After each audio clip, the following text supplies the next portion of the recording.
Boa noite a todos vocês, farmacêuticos, alguns acadêmicos que com certeza estão aqui hoje conosco. Me chamo Denise, sou conselheira e também membro da atual gestão, da diretoria da atual gestão do Conselho Regional de Farmácia do Espírito Santo. E é assim com muita alegria que a gente está retomando o nosso programa de capacitação dos farmacêuticos. Hoje nós teremos como tema qualificação, validação e mapeamento térmico, requisitos para contratação e avaliação do serviço. Tema super importante para nós farmacêuticos que atuamos aí em áreas que dependem com certeza dessas atividades e desse mapeamento. Para a realização disso, foi necessário aí, né, a parceria de dois grupos técnicos, que foi o grupo técnico de logística e o grupo técnico de assuntos sanitários, que são aí, estão aqui representados, né, pela Cristiane Lovati, que ela é secretária do grupo de assuntos regulatórios e sanitários, e pela Karina Bacelar, que é presidente do grupo de logística. Queria agradecer muito em nome da diretoria o empenho de vocês na realização desse Capacifarma, ok? A nossa ministrante, então, será a Carla Salarini, e já passou aqui no vídeo, né, uma pequena apresentação do currículo da Carla, que é bem vasto, né, gente? Bom, vamos dar início, então. Primeiro, eu gostaria de pedir a Sheila para passar aí o vídeo do nosso presidente, que infelizmente não pôde estar ao vivo, online, mas mandou uma mensagem para nós aqui, farmacêuticos. Então, Sheila, por gentileza, o vídeo do Leandro.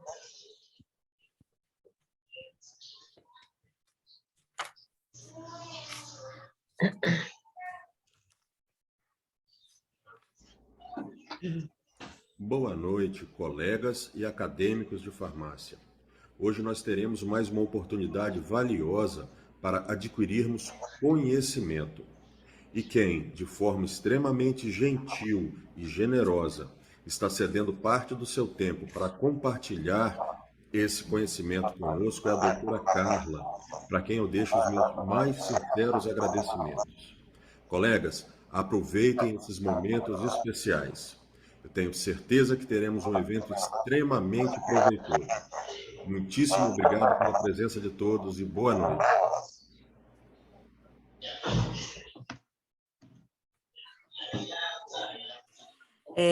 Agradecer, Leandro, aí pela gentileza em mandar essa mensagem para nós.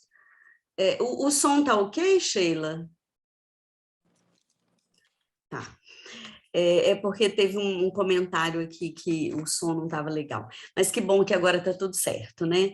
Então, eu queria aproveitar a oportunidade dessa nossa audiência maravilhosa aqui, de comentar com vocês que sábado que vem acontecerá um curso muito, muito interessante, onde nós teremos dois momentos. Um momento que o tema será prescrição farmacêutica na modulação dos sistemas relacionados ao estresse, com a farmacêutica Esmeralda Lourenço, e, na parte da tarde, exames laboratoriais aplicados ao cuidado farmacêutico. Quem vai ministrar esse tema é o Dr. Rodrigo Alves do Carmo, que compõe a diretoria do Conselho Regional de Farmácia, junto comigo, com o Leandro e com o Gustavo. Esse curso ele vai ser híbrido, sábado que vem, onde vai ter tanto presencial quanto online. Então, as vagas ainda estão abertas, quem desejar comparecer, é só entrar no site do Conselho. Sheila, de repente, você até bota o link aqui no chat, quem quiser fazer, ainda dá tempo de... Joia, no final eu vou colocar o link no chat. Ok. Eu queria passar a palavra, então, para a doutora Cristiane, para ela fazer uma apresentação aí sobre o GT de Assuntos Sanitários e dar uma palavrinha para todos. Olá, pessoal, boa noite. Vocês me ouvem bem? Joia. Eu sou Cristiane, eu integro o Grupo Técnico de Assuntos Sanitários do Conselho de Farmácia.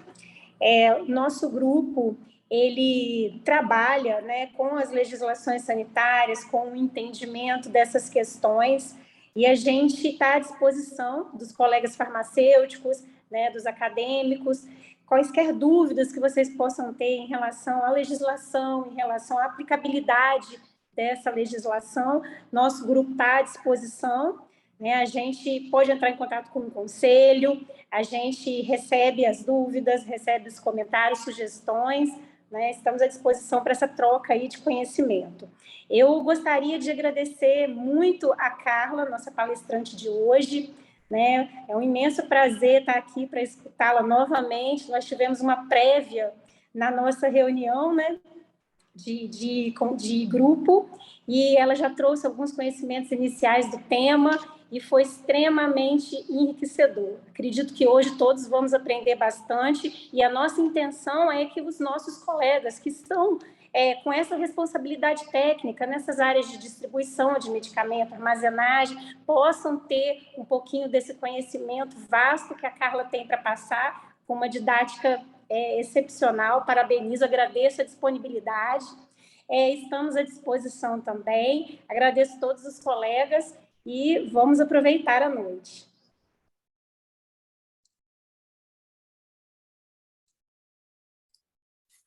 Obrigada, Cristiane, pelas palavras.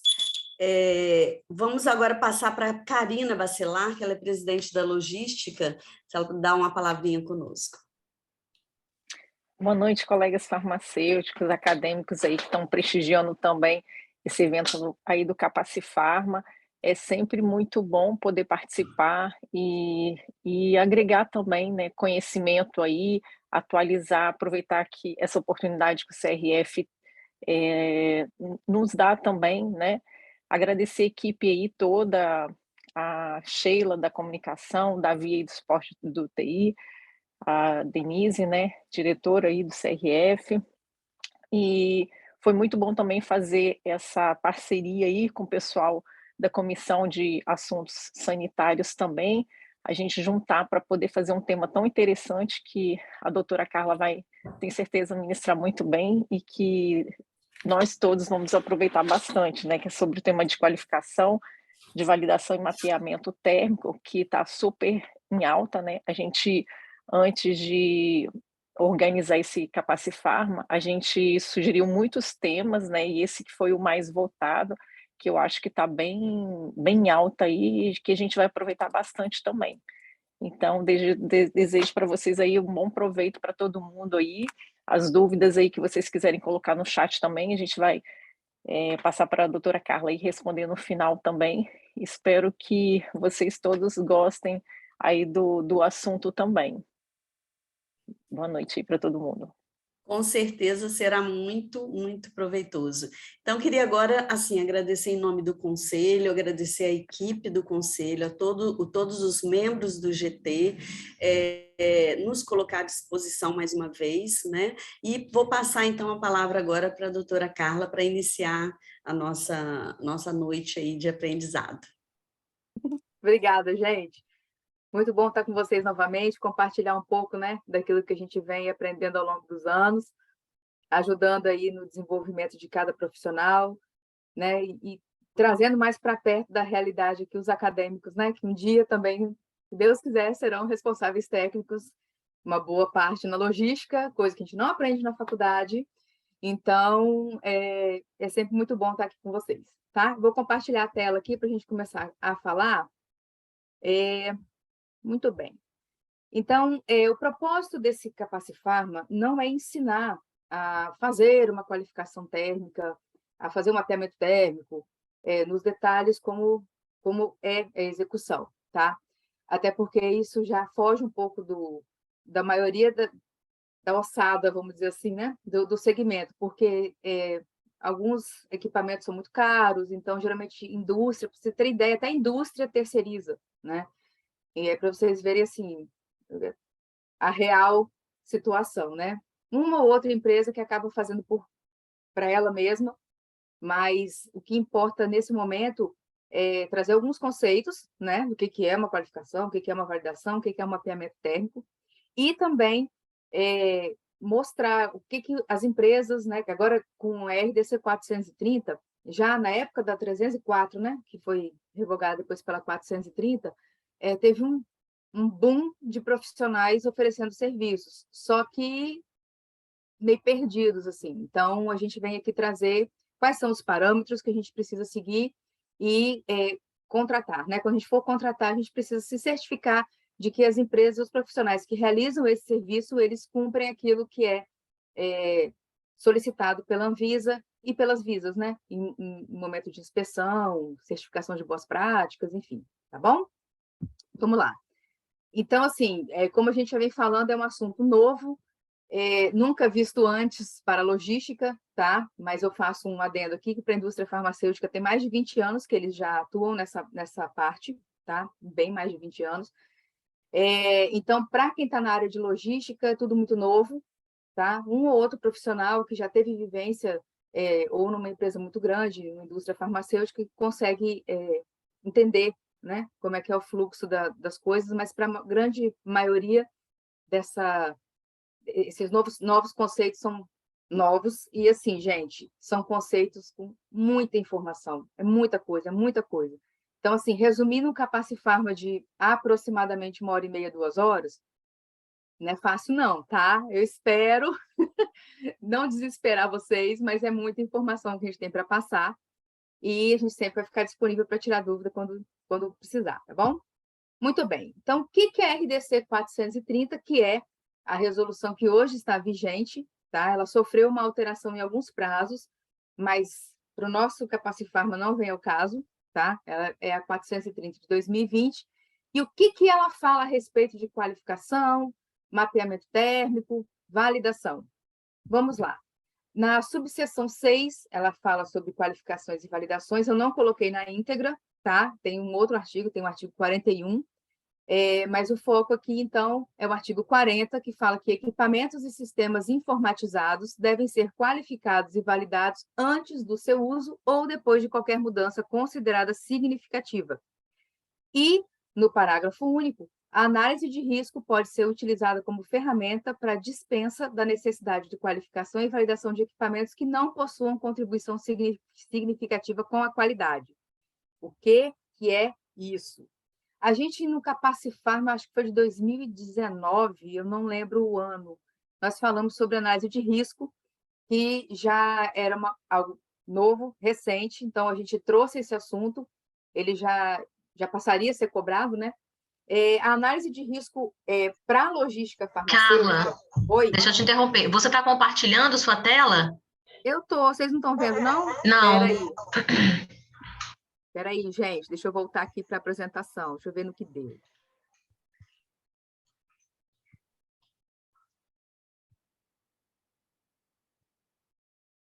Foi?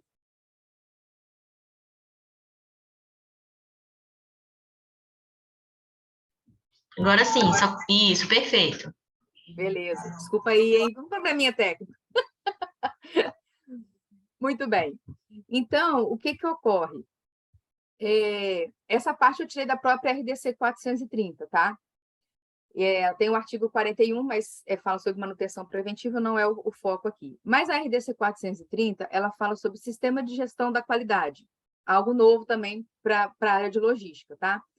Então, ela veio mudar muita coisa, muitos conceitos, para padronizar, falar a mesma língua que a indústria, que, por sua vez, faz legislações internacionais, tá? Famosos PICs, mas também só para pontuar. Quem quiser pesquisar depois, fica a dica.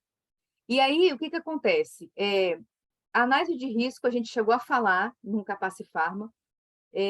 Nessa análise de risco, o foco não é ensinar a fazer análise de risco aqui, tá? Mas é um documento, gravem esse nome, análise de risco, vocês vão precisar dele em algum momento aí, que a gente vai falando aqui. Vai trazer para você, nesse artigo 40, o que ela está querendo dizer? Olha só, análise de risco, você vai pontuar tudo que você tem de equipamento, tudo que você tem de sistema informatizado, tá? E aí você vai usar uma análise de risco e vai falar o seguinte, olha, para o meu termohigrômetro, eu não preciso qualificar, eu não preciso validar e nem mapear, ele é só calibrado. Acabou. Olha, Para o meu sistema de monitoramento contínuo de temperatura, aí tem uma vasta opção no mercado, ele é um software acoplado aos sensores. Então, para esse cara, eu vou ter que calibrar os sensores vão ter que estar calibrados, é a primícia da coisa, mas eu também vou ter que validar o meu software. Nesse caso, não cabe qualificação. Vocês vão entender que horas que cabe uma coisa e que horas que cabe outra. Então, essa análise de risco, ela vai falar, olha, para esses caras, eu vou fazer só uma calibração, então não vou precisar qualificar nem validar. Para esses outros, eu preciso qualificar, para esses eu preciso validar, para esses eu preciso calibrar, qualificar e validar. Tem para todos os gostos aí, tá? Então, é isso que esse artigo está falando. Um exemplo, aplicado na área de logística. Eu tenho uma transpaleteira. Ela não é passível de calibração. Ela não é passível de qualificação. Ela não é passível de validação, mas ela é passível de manutenção preventiva, tá? Então, o que eu vou fazer com esses equipamentos e esses softwares? Eu tenho que listar isso numa análise de risco, que é esse parágrafo único aí, tá? O que eu vou fazer, por que eu faço e por que eu não faço. Esse é o artigo 40. Ainda na seção 4, instalações, eles falam o seguinte, no artigo 43, vou ler conforme está na RDC. As áreas de armazenagem devem ser dotadas de equipamentos e instrumentos necessários ao controle e ao monitoramento de temperatura e umidade requeridas, né? Parágrafo 1º. O monitoramento deve ser realizado por instrumentos posicionados de acordo com o estudo de qualificação térmica da área. Estudo de qualificação térmica da área também é chamado de mapeamento térmico da área ou mapeamento térmico de depósito. Aqui é tudo a mesma coisa, tá? Então, o que ele está querendo dizer? Até antes da 430, da 304, a gente colocava uns meia dúzia aí de termigrômetro, a gente nem sabia a quantidade certa de termigrômetro que tinha que colocar e não sabia nem aonde. Então, a gente meio que escolhia os lugares melhores, que não dá expulsão de temperatura, e instalava eles lá. Acabou. E aí faz medição, registra no papelzinho, está tudo certo. Agora não. Agora você tem que ver como que é a distribuição térmica da sua área para saber os piores pontos, e são os piores pontos que você tem que colocar um data logger, um termigrômetro, um sistema de monitoramento contínuo. Então, agora existe uma lógica para o local aonde você vai instalar. E pode ser que você precise instalar só um sensor, como você pode ter que instalar 500. Aí vai depender do seu estudo de mapeamento térmico do galpão, ou do depósito, ou da área, tá bom? Ainda sobre o assunto, sobre medicamentos termoláveis, ele fala no artigo 83, o transporte de medicamentos termoláveis deve ser feito em meio qualificável do ponto de vista térmico. O que ele quer dizer com isso?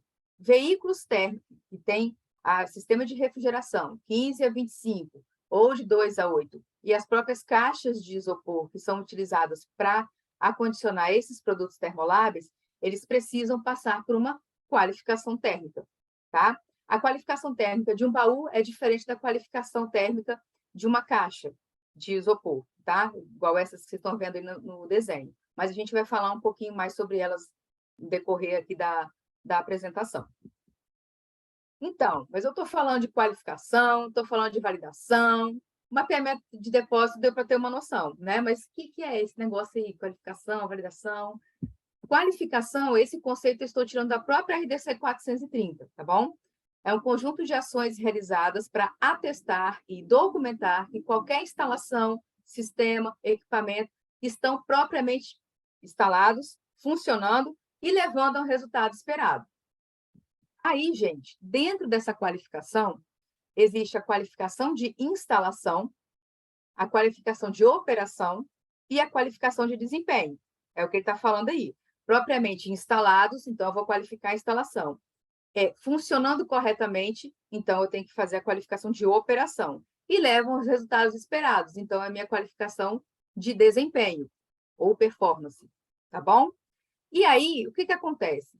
Quando a gente tem, vou pegar o exemplo aqui de uma geladeira, a gente, para guardar, né, medicamento de 2 a 8, por exemplo, eu preciso saber se ela está instalada no melhor lugar.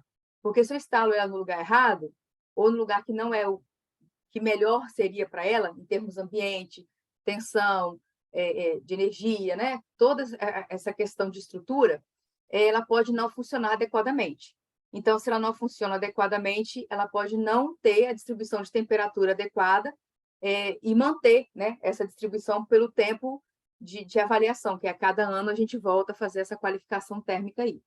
Então, se eu não instalo ela direito, ela não vai operar direito e ela vai ter problema em algum momento dessa homogeneidade de temperatura. Então, ela pode dar defeito mais vezes, pode deixar perder medicamento, né, excursionar medicamento. Por isso, a importância de fazer essas qualificações, tá? Mas a gente vai entender um pouquinho do passo a passo para a gente poder entender o que a gente tem que pedir para um terceiro, beleza?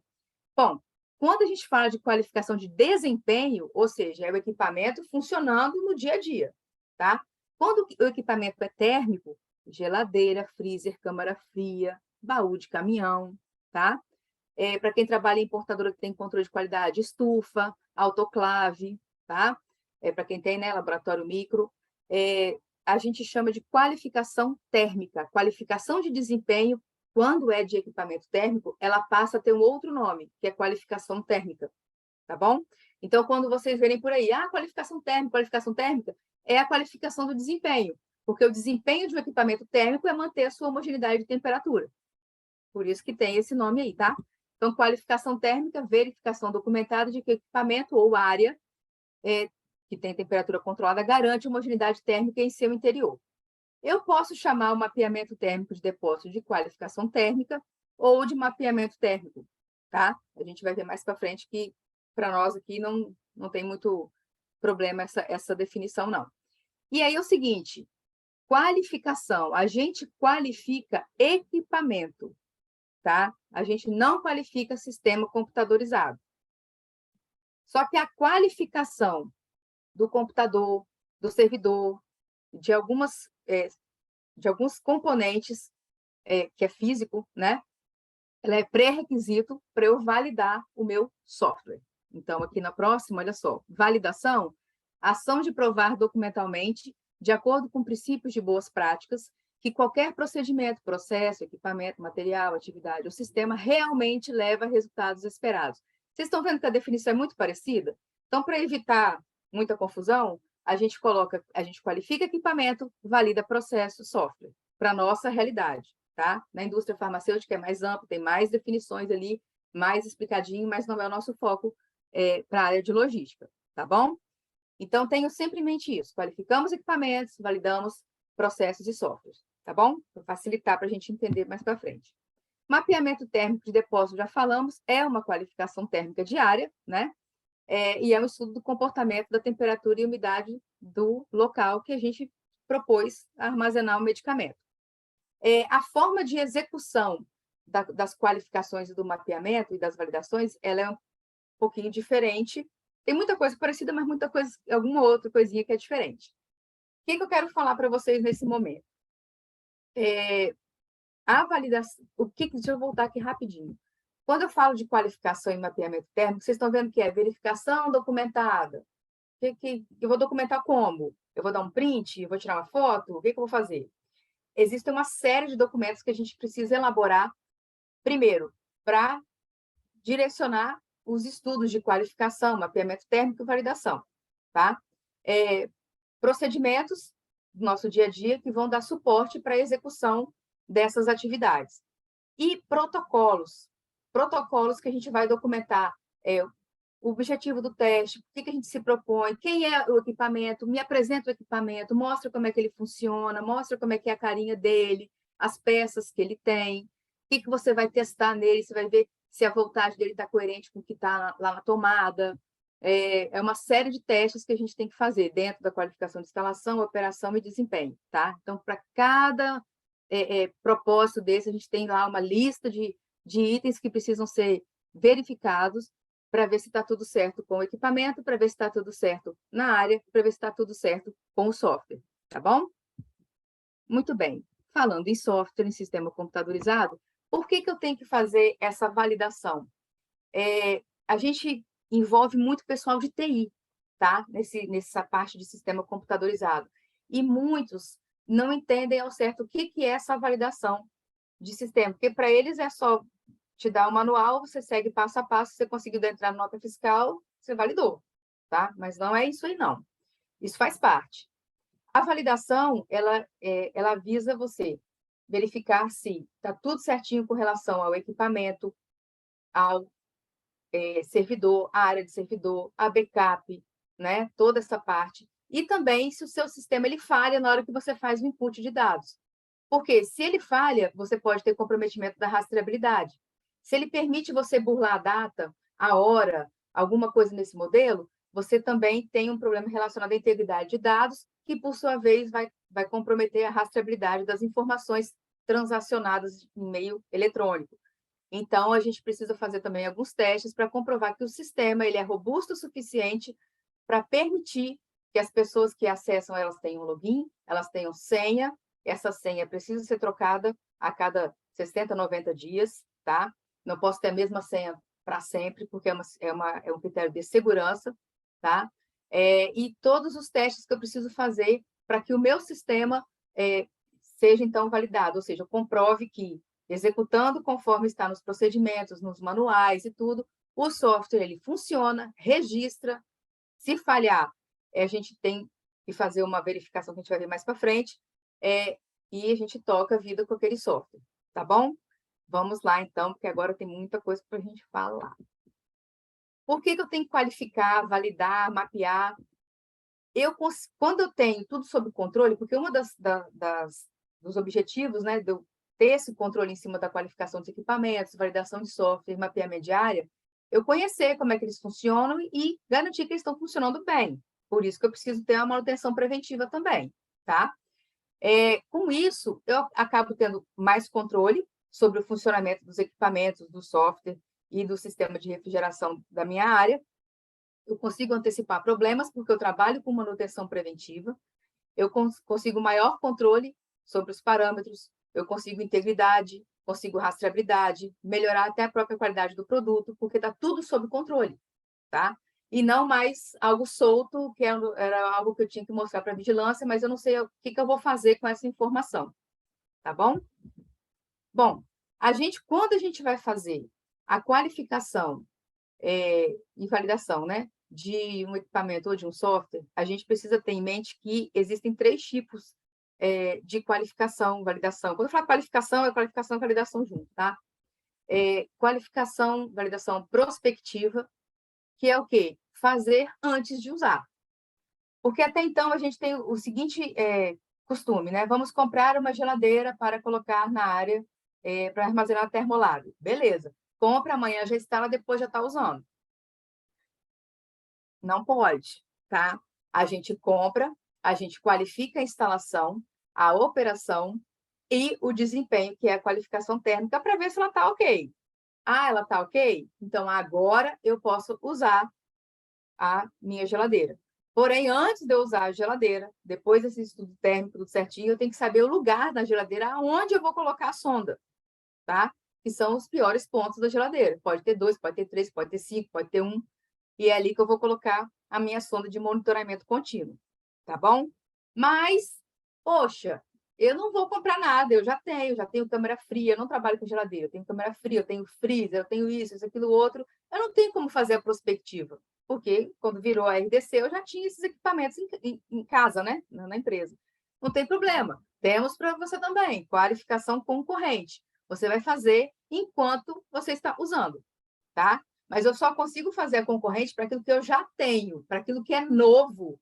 Aí eu não consigo, porque eu posso rastrear uma nota fiscal de entrada de equipamento, ver quando ele deu entrada, se ele deu entrada no dia ou posterior à RDC 430, a vigência dela, eu teria que ter feito a prospectiva e não a concorrente, tá bom? A concorrente, então, a gente faz, enquanto está o equipamento em uso, o software em uso, a gente está fazendo os testes com ele. Tá? Aí não tem jeito, não tem como parar, tirar tudo de dentro da geladeira para zerar e fazer tudo de novo. Não tem como.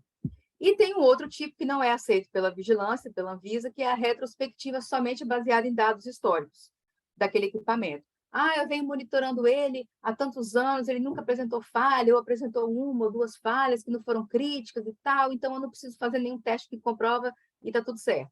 E essa era aceita no passado, mas agora não mais. Então, a gente já chegou no nível de que ela não é aceita, tá? Era aceita no passado, lá nos primórdios, lá quando a indústria começou a mexer com isso daí.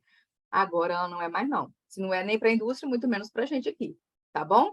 Então, sempre em mente, equipamento novo, software novo, tem que fazer a qualificação e validação prospectiva. Se ele já está em uso, né?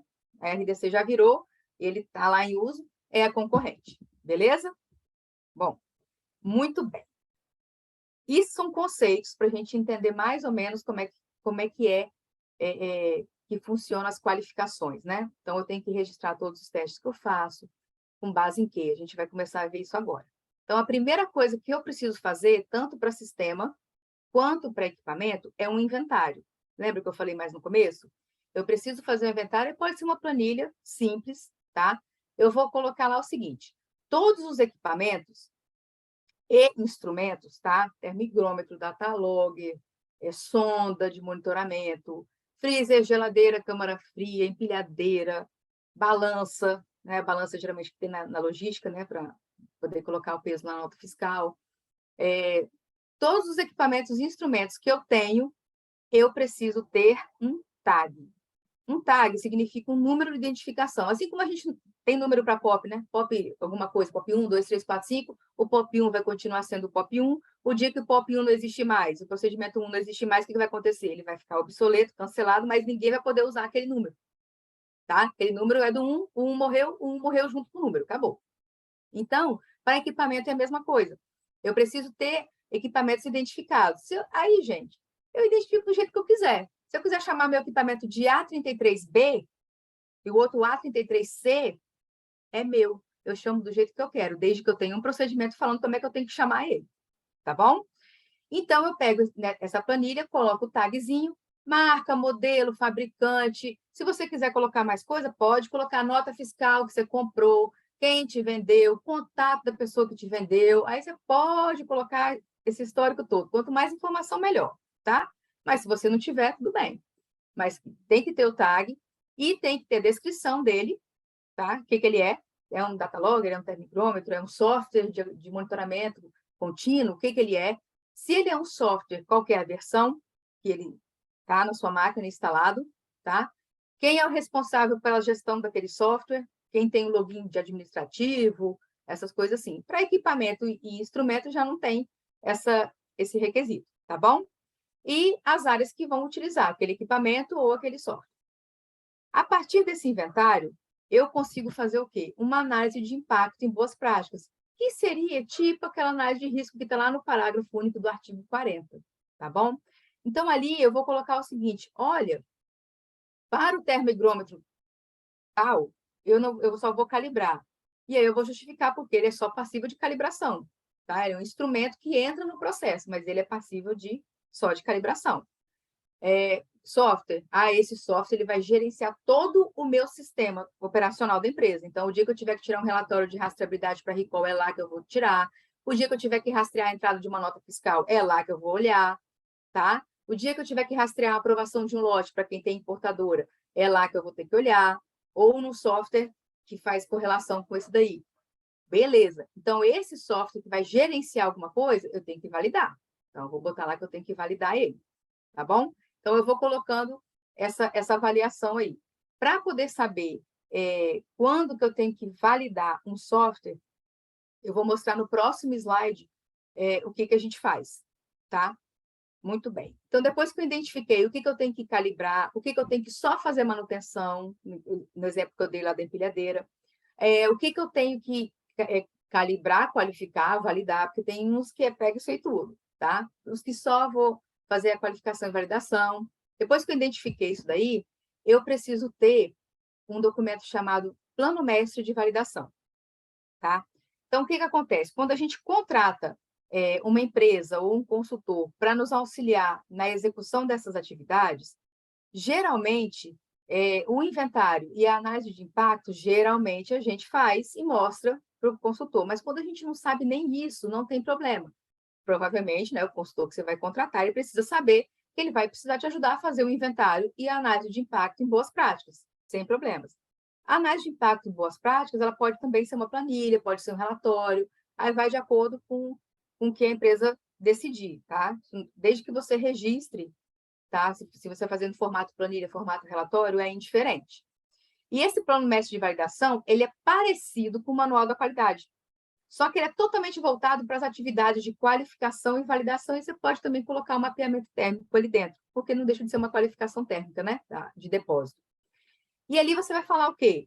Ali você vai falar, olha, a empresa trabalha, fazer tipo um geralzão da empresa, falar o que a empresa tem, que tipo de serviço ela faz, que tipo de equipamentos ela usa para manter aquela temperatura, ou aquela área, ou aquele carro, tá? Então, você vai fazer um geralzão da empresa, vai colocar as atividades de qualificação e validação que a empresa executa, ou que vai passar a executar. Existe a política de validação, os responsáveis. Então, a gente tem a figura do responsável técnico, no mínimo, aprovando os documentos, no mínimo, aprovando e avaliando os documentos, tá?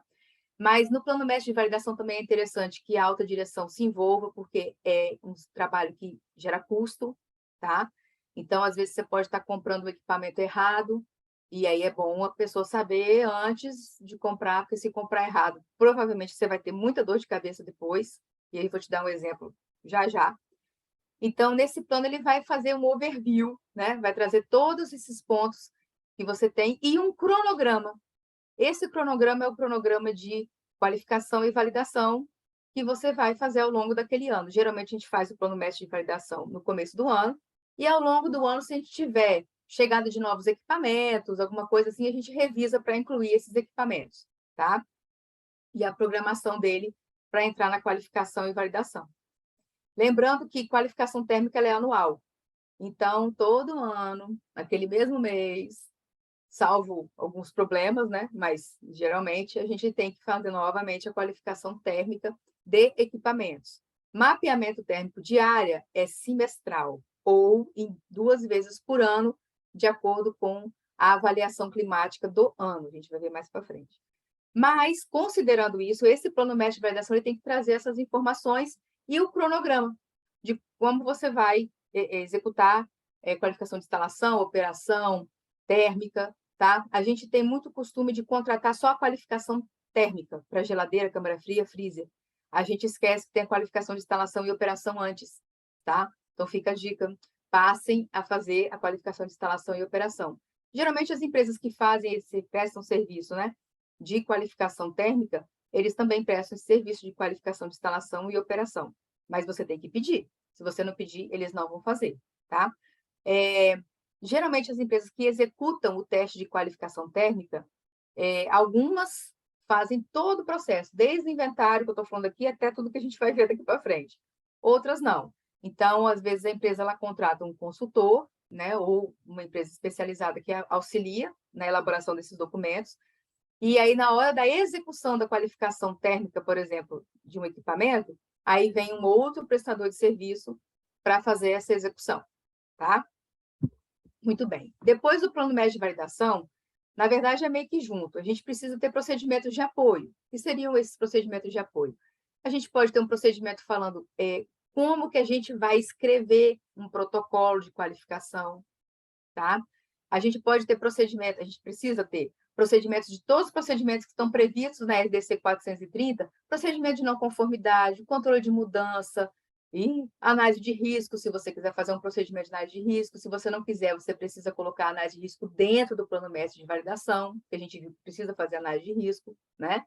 Então, todos os procedimentos que dão suporte para as atividades de validação, treinamento, também é outro, controle de documento, porque a gente tem esses protocolos, esses documentos que a gente vai gerando, eles precisam ter códigos e versões, igual ao procedimento, para a gente garantir a rastreabilidade dessa documentação, né?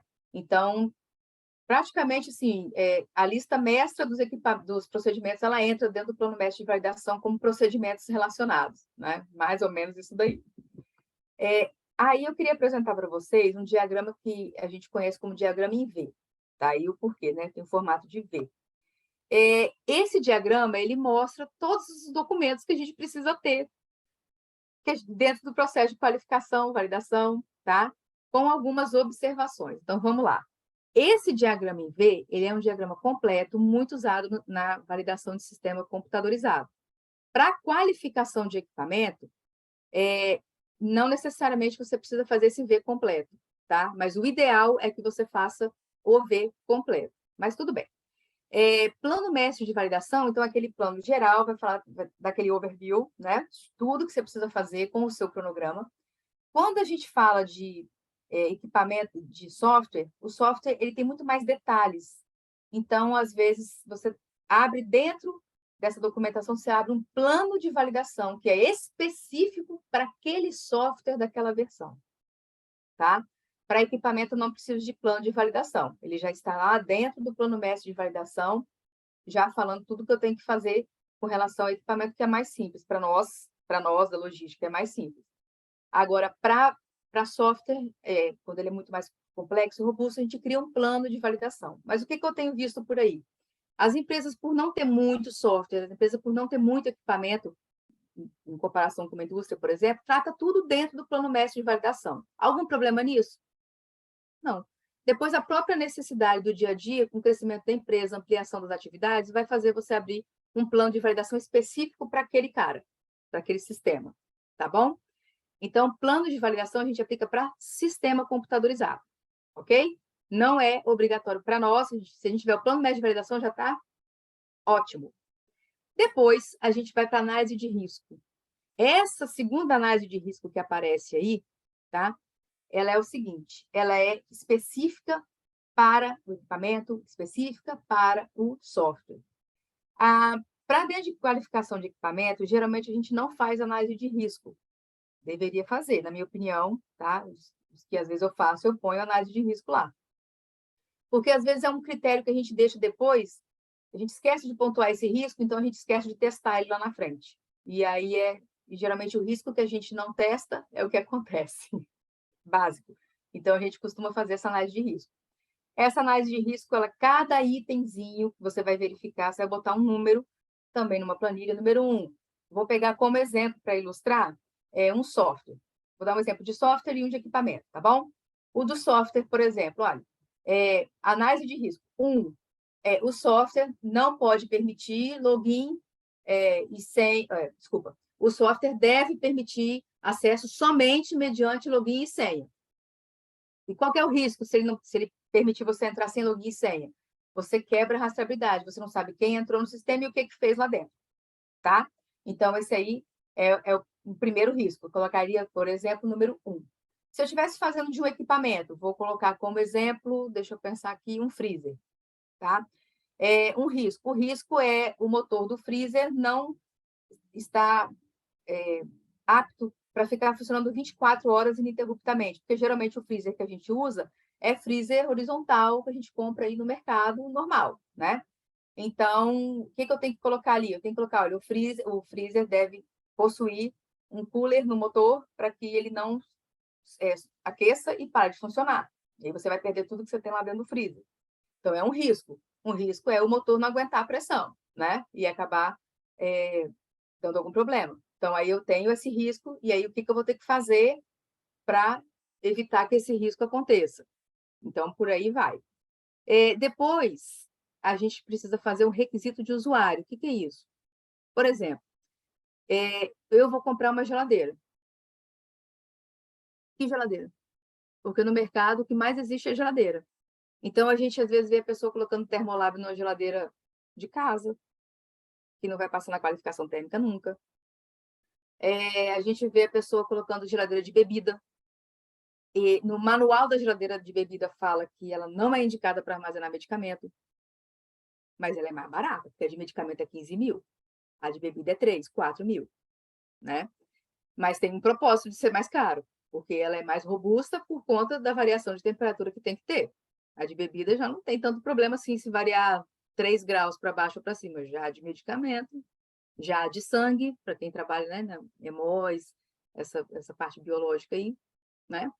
Então, eu quando for comprar um equipamento, então vocês estão entendendo que se eu não comprei o equipamento, já existe na minha casa, eu não vou ter o requerimento de usuário.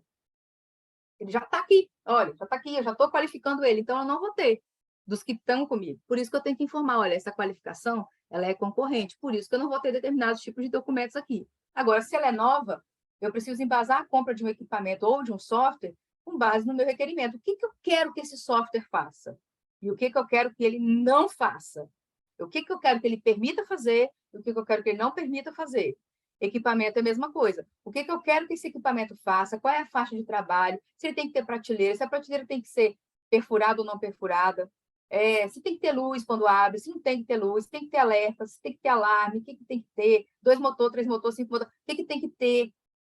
Aí eu posso colocar outras coisas também, gente. Eu quero uma geladeira rosa. Mas o meu rosa, ele não vai ser um item imprescindível. Ele vai ser uma coisa que eu queria. Mas se não tiver, se tiver só branco, tudo bem, então, põe branco. Ok? Então, nesse meu requerimento de usuário, eu vou ter que pontuar aquilo que é crítico, que se não tiver, não compra. Tá? Aquilo que eu preciso ter, mas eu ainda consigo ter. Ele não é imprescindível, mas ele é mandatório. Eu consigo ter aí até 70% no mínimo, precisa ser atendido. E eu tenho o que eu desejo. O que eu desejo pode ser 0% atendido. Tá? Mas vai que acha uma geladeira rosa. Vai lá. Tá bom? A gente vai ver um exemplo aqui, eu vou adiantar esse slide, depois eu volto nele. Só um minutinho, deixa eu pegar o exemplo da geladeira aqui. Ó, aqui está um exemplo de um requerimento de usuário. É uma folha, tá, gente? É um documento que é feito numa folha. E eu coloco ali, geladeira para termolável. Então, olha lá, primeiro item, desejável, eu quero que seja branco. Para seguir meu padrão aqui, branco. O que é importante ele ter? Ele tem que ter um controlador de temperatura calibrável, de preferência que ele já venha calibrado RBC, tá? Mas, se ele não vier, que ele permita a calibração. Ele precisa possuir alarme de 2 e 8 graus, tem que ter porta com visor, iluminação interna com lâmpadas de LED, 12 watts, puxador de porta embutido. Isso é importante. Mandatório, borracha vedante, material de construção de aço inox 304, mediante apresentação de certificado, que às vezes o cara fala que tem, mas não comprova depois. Manual de instalação e operação, 4 pés fixos, não formar gelo no interior, não condensar água no interior, 220 volts, cestas internas e prateleiras de alumínio galvanizado, revestido de PVC, na mesma cor da geladeira. Então, o que é mandatório é mandatório. Tem que ter essa galera toda aí. O que é importante, 70% no mínimo precisa ser atendido, tá? Até porque, assim, não vai ter alarme, mas eu consigo colocar uma sonda lá dentro que ela vai alarmar no meu computador, no meu SMS, vai mandar sinal de fumaça, aquela coisa toda. Então, o importante, a maioria tem que atender. E o desejável não necessariamente, tá? Aqui é um exemplo de requerimento de usuário para geladeira de armazenagem de sangue, né, compostos, né, biológicos e medicamentos. Voltando aqui, depois a gente conversa sobre esse slide aí. Depois que eu faço a especificação do meu requerimento de usuário, eu tenho a especificação funcional. Técnica funcional, que seria esses 2 quadradinhos ali que estão descendo do V, né? Que tá, especificação funcional e hardware design. Porque esse V ele é mais destinado para validação de sistema, por isso que tem o hardware design, tá? Mas a especificação técnica funcional. Eu vou tirar de onde isso? Do manual. Tá? O fabricante ele vai te passar essa informação. Então, ele vai te falar, olha, aqui ele opera numa velocidade de tantos bytes e tal, ele vai colocando tudo, como que é feita a integração da mensagem, como é que o software entende aquela informação, ele transforma isso de que jeito, o equipamento também, que seria o desenho técnico do equipamento, né? Aonde tem a saída de energia, circuitos, esses negócios, tudo isso daí está no manual, tá? No manual de operação, manual de instalação. Depois, nessa barra de baixo aí do V, a mais compridinha, é quando o sistema ou o equipamento ele passa, então, a ser feito, fabricado, tá? A título de informação, na indústria farmacêutica, geralmente, né, se faz equipamento sob medida, principalmente para a área produtiva. Então, nesses casos, nessa descida do V, a gente acaba tendo que ir lá no fabricante, olhar para ver se ele está fabricando direitinho, para não ter aquela... Quando chegar aqui, está tudo errado, né? E depois, quando chega na fábrica, ainda faz outro teste, chamado teste de aceitação, na fábrica, para ver se está... O que eu vi lá, que está aqui, está batendo, vai caber, está tudo certo. Não é muito nosso caso, porque a gente muito dificilmente faz alguma coisa sob medida, né? A câmara fria ela já vem em chapas, então ela é montada na empresa. Para software, também a gente pode fazer isso, mas geralmente, como a gente já compra o software já pronto, né? Ninguém vai construir um software para você, e geralmente as empresas que constroem software para você é a própria empresa, né? Então você já está ali dentro. A gente não adota muito essa prática de auditoria no fabricante ou no fornecedor desses equipamentos, nem de software, tá? Bom, e aí, gente, agora a gente vai começar a subir o V. Então, até agora a gente falou de documentos que precisa: inventário, análise de impacto em boas práticas, plano mestre de validação, os procedimentos que a gente já vai ter, naturalmente, tá? Se precisar acrescentar um ou outro. Plano de validação a gente não vai trabalhar. Análise de risco, requerimento de usuário, a especificação técnica funcional, tá? Que vem no manual. E aí a gente agora vai começar a subir o V. Qualificação de instalação. Então, qualificação de instalação ela é um protocolo que tem o elaborador, o revisor, o aprovador. Pode ter mais gente aprovando, mais gente, 2 pessoas elaborando, tá? Não tem problema. Mas para empresas muito pequenas, né? Geralmente a gente só tem um que elabora, um que revisa e um que aprova, tá? Empresas um pouco maiores que têm a área técnica, farmacêutico responsável, mas ele não é vinculado diretamente à gestão da qualidade. São setores se falam, ou pelo menos deveriam se falar, né? Mas eles trabalham juntos, só que o responsável técnico, com a sua responsabilidade técnica, a parte regulatória da empresa, tudo mais, controle de validade de documentos e outras coisas, documentos não, de sensores, né? Acompanhar a temperatura, umidade, a câmara fria, tudo. E você tem a gestão da qualidade com a parte documental e esse suporte. Então, quando acontece essa separação, aí a gente acaba tendo o responsável técnico ou aprovando ou elaborando o documento, tá? Ou revisando, dependendo. E a área da qualidade também inserida junto com a alta direção. Então, a alta direção ela sempre vai precisar aprovar pelo menos o plano mestre de validação, tá? Qualificação de instalação, então. Quando você contrata um serviço, geralmente a empresa que vai fazer a sua qualificação de instalação, ela já tem um protocolo. Só que você tem que avaliar o protocolo que ela está te apresentando. Porque se faltar algum teste, depois você vai reclamar, assim, você não se manifestou nada a respeito, então eu fiz o meu padrão. Igual quando a gente manda calibrar, termohigrômetro, datalog, se eu não falo a faixa de temperatura que eu vou trabalhar, que eu vou usar o instrumento, aí o laboratório ele vai fazer o padrão dele. Se o padrão dele é 0, 50 e 100, vai ficar 0, 50 e 100. Agora, se você falar, não, eu quero 2, 5, 8, 10, 15, 20, 25, aí ele vai fazer na faixa que você pede, tá? Então, a qualificação de instalação, ela vai ver se aqueles desenhos técnicos que eu falei para vocês, né? Aqui tem que ter um circuito, aqui tem que ter a identificação do número de série, aqui tem que ter isso, isso, isso. Então, ela vai confrontar aquele manual em termos de instalação. Então, todos os testes que vão parar dentro do protocolo de qualificação de instalação, eu vou tirar do meu manual de instalação. Então, isso vai ter um protocolo. O protocolo ele vai trazer a foto do equipamento ou detalhes sobre o sistema, tá? No caso, hardware, computador, servidor, quando ele é físico, né? Ele vai trazer esses detalhes e aí eu tenho que ir lá confrontar para ver se é aquilo mesmo que está falando no meu protocolo, na minha especificação técnica funcional e na prática. E aí eu vou registrando esses testes. Então, geralmente, a gente coloca assim, o teste ele tem uma especificação e eu vou reportar o resultado da seguinte forma. Se atender a minha especificação, eu vou escrever como passa ou como atende. Aí eu que vou ter que definir como que eu quero chamar quando eu passo no teste. Passou, de acordo, ou não passou, ou em desacordo, tá?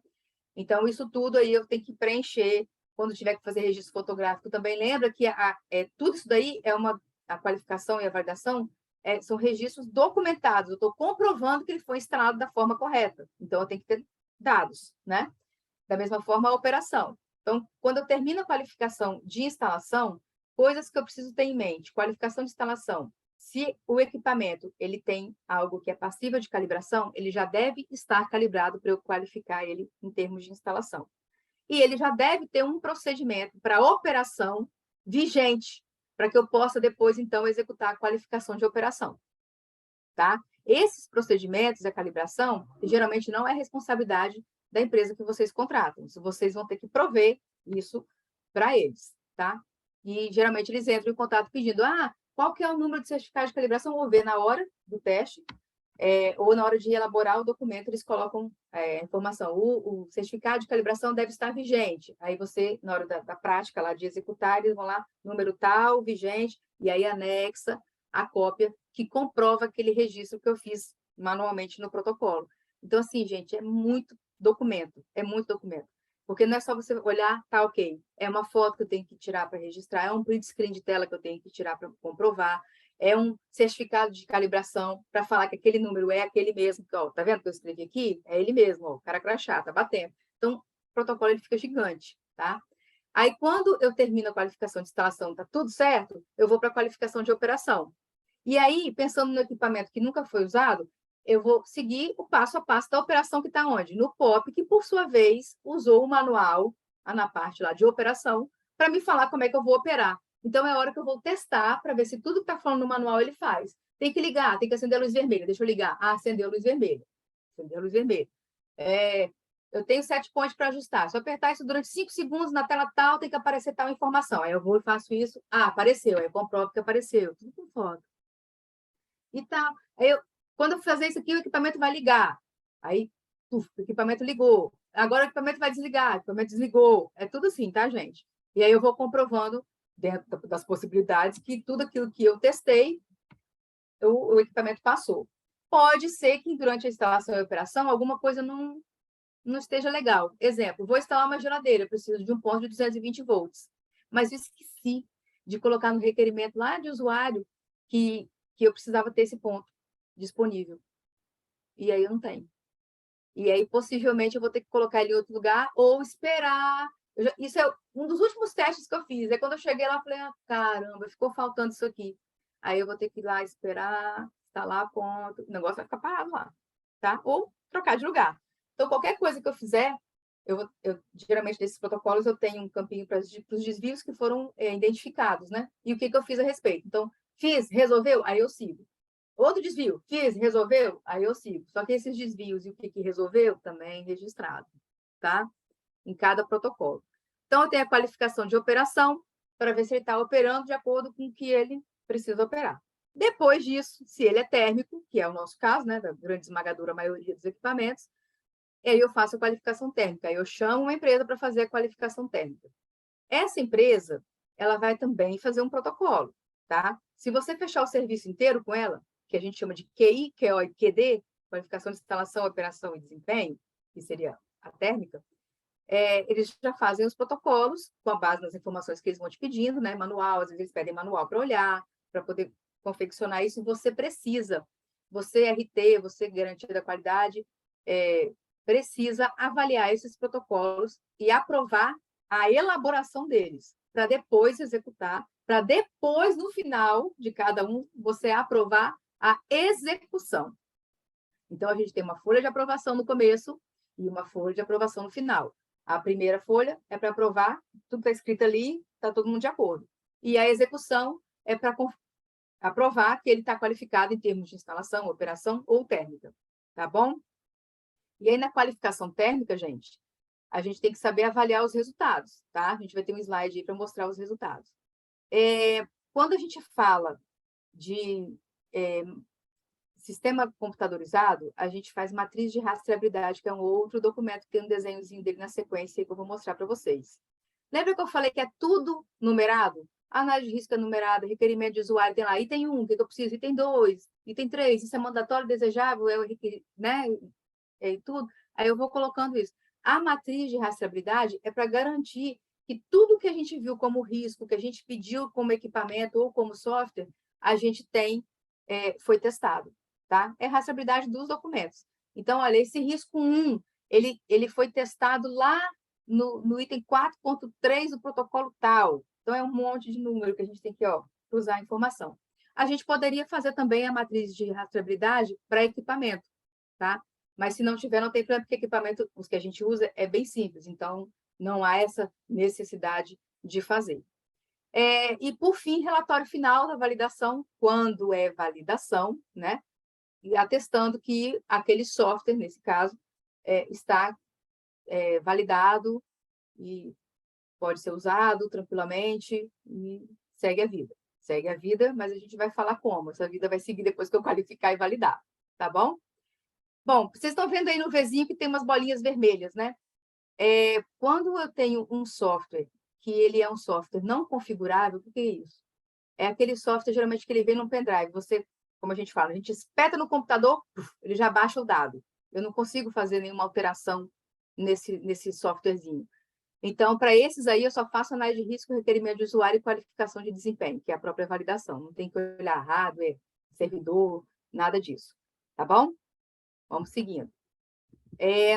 Só passando aqui, eu vou voltar nesse slide aqui para explicar uma coisa para vocês. Esse aqui é o modelinho da matriz de rastreabilidade dos documentos de validação de sistema computadorizado. Então, a gente tem requerimento de usuário, tem lá o item, tem o análise de risco, que é esse item, especificação funcional, que é esse item, de desenho, e os testes estão naquele item lá. No item 1.1, eu tenho os testes que comprovam tudo que eu coloquei nessa primeira linha. Então, isso, geralmente, quando a gente contrata o serviço que faz, para nós, né, as validações, a gente tem que cobrar deles também essa matriz de rastreabilidade, tá? Para equipamento não precisa, mas para sistema, precisa daquele V todinho lá que a gente viu agora há pouco. Lembra que eu falei para vocês que a gente, quando faz o inventário, eu posso separar, tá, gente? Inventário de equipamento e instrumento e inventário de software, porque o software tem mais coisas, né, que eu preciso colocar do que os equipamentos. Se quiser fazer junto, pode. Se quiser fazer separado, pode também. Mas como que eu sei que um software é passível de validação? Eu preciso fazer a validação. Existe um guia da vigilância sanitária da Anvisa, né, guia número 33. Ele traz um checklist para a gente aplicar. Então, a gente vai olhar para o software e vai começar. Esse software, aí a letra A, ele opera de forma automatizada equipamentos de laboratório, muito aplicado para importadoras. Ah, não é o nosso caso, não se aplica. Beleza, próximo. Com ele eu faço cadastro de apresentações de dosagem, etc. Sim, porque, né, para gerenciar o estoque eu tenho que cadastrar. Então, já falei sim para a letra B. Esse software, ele entra em processo de compra? Eu consigo atrelar a qualificação de fornecedor dele, controlar pedido e tudo? Sim, também, né? Então, já é o segundo sim. Eu consigo controlar recebimento e armazenamento de produto? Também. Saque, nem todos têm saque, mas vamos, por acaso, no meu não tem, então não mexe com saque. Ele gerencia a documentação da qualidade? Não. Geralmente é outro sistema que faz isso. Ele gerencia treinamentos? Também não. E equipamento? Também não.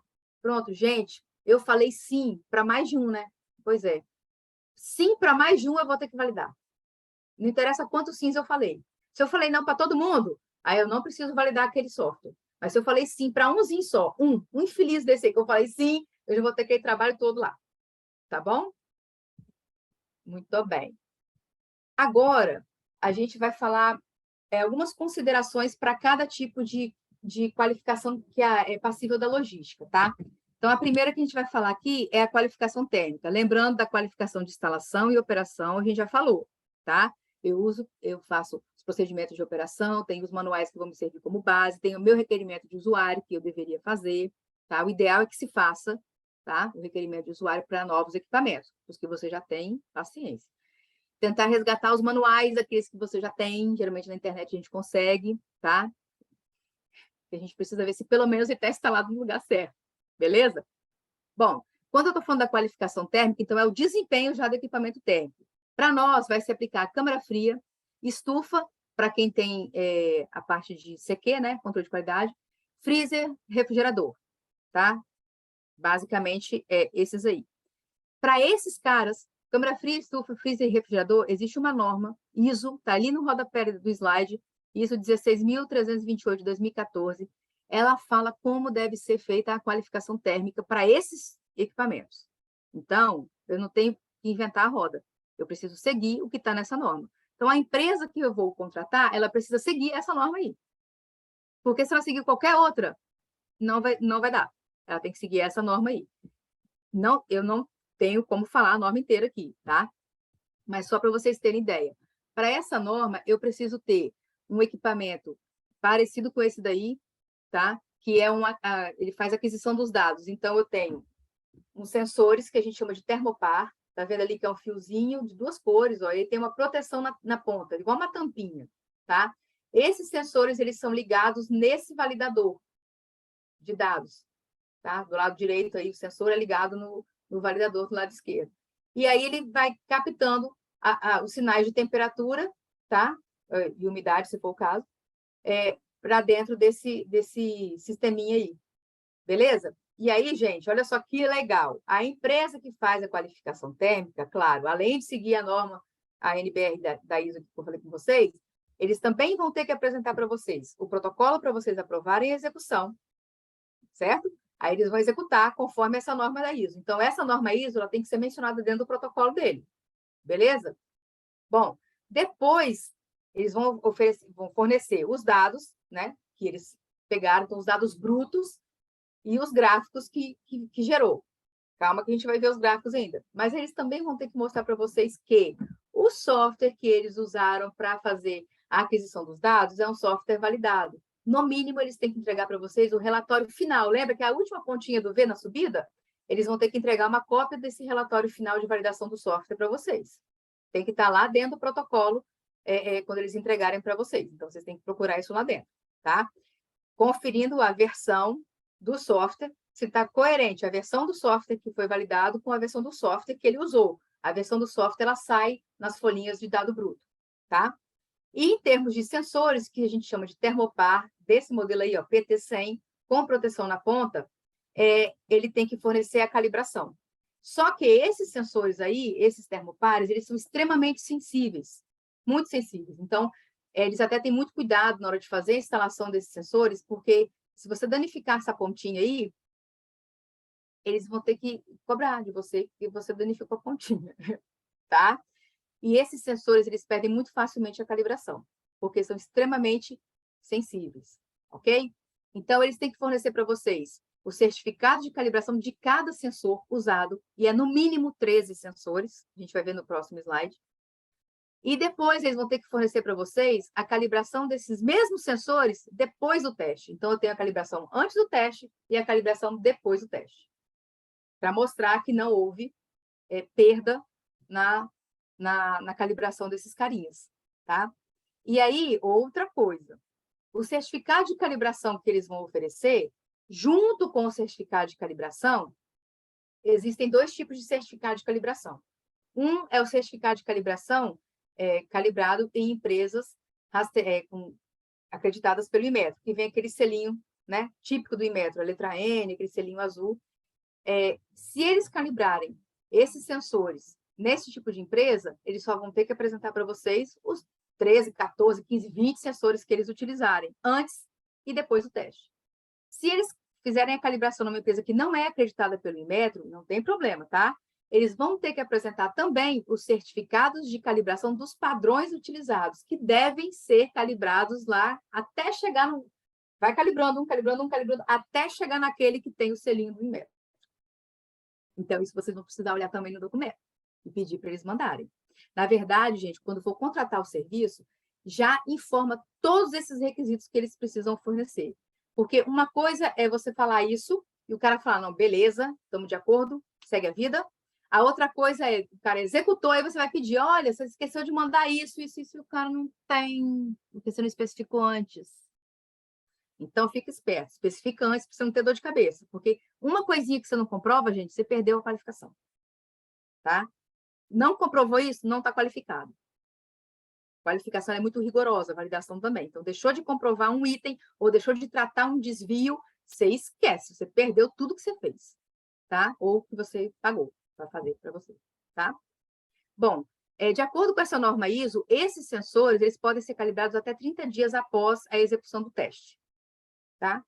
Então, você tem essa faixa aí, você fez o teste, o cara te entregou os certificados no dia 1º, até o dia 30, o dia 1º do outro mês, ele tem para te entregar a calibração do sensor pós-teste. E tem que ser os mesmos sensores, então você tem que conferir isso daí. Se o primeiro e a primeira leva de calibração está coerente com o que eles mandaram para vocês depois, tá bom? Muito bem. Algumas considerações. Quem tem, né, quem mexe com medicamento termolábio sabe que precisa ter lá suas caixinhas de isopor, gelinho, né, para poder preparar a caixa conforme o estudo térmico da caixa para a gente poder fazer, então, as expedições. E aí a gente tem freezer para guardar esses gelos. Esses freezers precisam ser qualificados termicamente, tá? Mas aí vem um detalhe. Aqui nesse desenho, eu estou mostrando para vocês uma qualificação de um freezer comum, freezer horizontal, que a gente acha aí nas lojas da vida. Estão vendo que está cheio de termoparzinho ali, um monte de fio, cada fiozinho desse tem na pontinha aquilo que a gente viu no slide anterior. Então, eles ficam distribuídos em baixa altura, média altura e na altura alta, né? Nessas 3 dimensões aí. E aí, ele faz todo o estudo de qualificação térmica, que a gente vai ver no próximo slide o que é esse estudo aí. Quais são as fases do estudo. Então, no mínimo, para freezer, olha só, essa informação também tirei da ISO, ó, devem ser utilizados no mínimo 12 termopares, mais um termopar que é colocado no sensor do equipamento, que é aquele que vai indicando, ó, tá 5, tá 5,5 lá no visorzinho, né? Tá 3, tá 3,5. Então, eu ponho um sensor perto dele e distribuo mais 12 sensores. Eu posso colocar sensor adicional, não tem problema, o que eu não posso é colocar abaixo, quando o meu volume interno estiver acima de 54 litros. E freezer a gente já sabe que vai passar de 54 litros, né? Então, para equipamentos menores, no mínimo 3 termopares, que não se aplica à nossa vida de logística, beleza? Talvez uma estufa, alguma coisa, mas algo muito pequeno para laboratório. Mas para a gente mexe com volumes grandes, então é no mínimo 12 termopares, mais um, né? Fica perto do sensor. E é sempre bom, às vezes, eles ficavam colocando 14, 16, porque eles têm um limite de aceitação. Eu tenho 16, então 16 para 13, 3 podem falhar. O que acontece, né? Então, eles criam esse percentual de possíveis falhas para não comprometer o estudo, tá bom? Só que aí tem uma coisa, gente.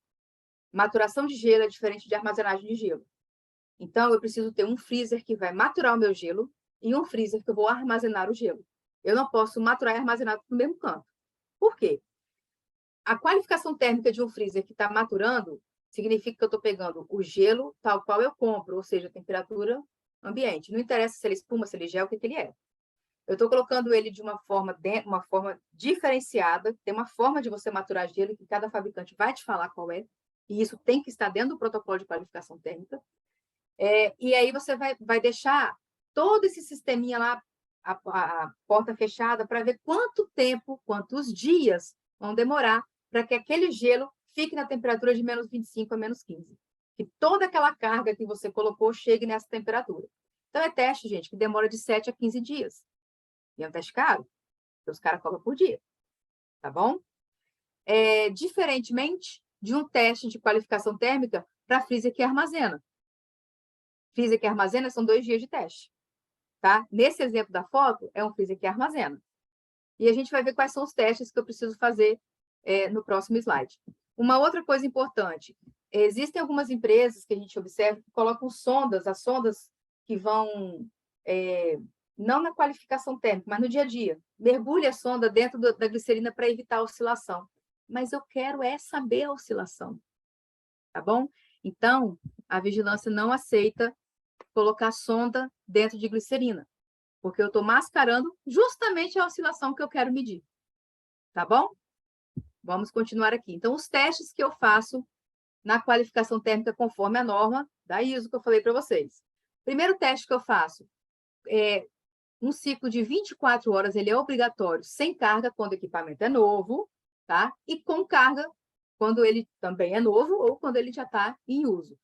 E aí, assim, essa carga é considerando a carga máxima que eu vou operar no meu dia a dia. Não adianta eu botar 3 fileirinhas de gelo e no dia a dia eu vou lotar até em cima. Tá? Eu tenho que deixar conforme o volume que eu vou trabalhar no dia a dia, respeitando a capacidade máxima do equipamento. Beleza? Depois que eu faço esse teste, então, 24 horas sem carga, terminei o teste, quando ele é novo, né? Vou para ele com carga. Então, eu ponho o gelo lá e faço o teste dele com carga. Eu estou fazendo para armazenagem, não estou fazendo para maturação, beleza? Nesse exemplo aqui. Depois eu faço o tempo de abertura de porta, porque eu vou ter que abrir a porta, tirar o gelo, fechar a porta. No meu dia a dia é assim, abre a porta, tira o gelo, fecha a porta. E vou seguindo a vida, né? Então, eu preciso fazer esse tempo de abertura de porta para saber quanto tempo a porta pode ficar aberta sem excursionar a temperatura daquele freezer. Beleza? Depois disso, eu faço o teste de queda de energia. Eu vou desligar o freezer. Então, fecho o freezer, espero ele chegar à temperatura do set point dele, que fica em torno de menos 20, e eu desligo o freezer. Como eu tenho o validador do lado, eu vou acompanhando, né? Como que está essa performance. O primeiro sensor que tiver excursão, eu interrompo o teste. E aí, aquele tempo é o tempo máximo que o equipamento pode ficar sem ter energia. Se a empresa tiver um gerador, como um plano de contingência, aí é a hora que a gente testa se o gerador entra, para segurar a queda de energia, tá? Depois, tempo de estabilização do sensor, que é quando eu ligo, o tempo que ele volta a ficar na temperatura que eu programei, de set point, tá bom? Quando ele é novo, eu só preciso fazer ele só sem carga para saber se naquele set point que eu coloquei lá, ele já mantém a temperatura durante 24 horas.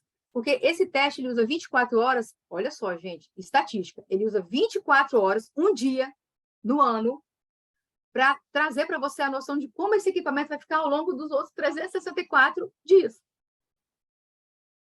Né? Por isso que a gente tem que monitorar 24 horas esses caras, porque é uma amostragem não muito significativa em termos estatísticos. Mas é assim que está na ISO, por isso que a gente tem que monitorar, tá bom? Muito bem.